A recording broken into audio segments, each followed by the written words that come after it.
Wow. That was you choosing your words carefully? This isn't a place, with all due respect, like Iraq or Afghanistan. This is a relatively civilized, relatively European, I have to choose those words carefully too, city where you wouldn't expect that or hope that it's going to happen. That was the careful version? So what were you going to say if you weren't choosing your words carefully?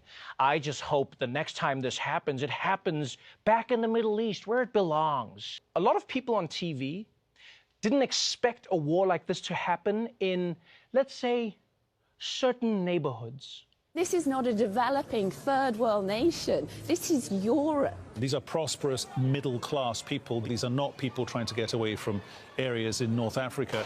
They look like any European family that you would live next door to. What could be a difference here from other conflicts, that could seem very far away, in Africa or Middle East or whatever. I mean, these are Europeans that we're seeing being killed.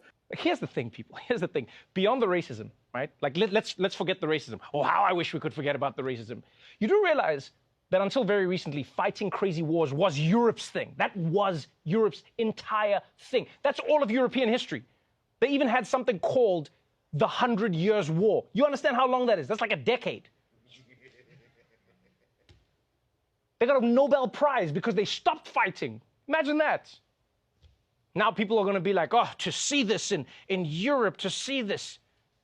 Like, I'll tell you now, I don't know about you, but I was shocked to see how many reporters around the world, by the way, seem to think that it's more of a tragedy when white people have to flee their countries.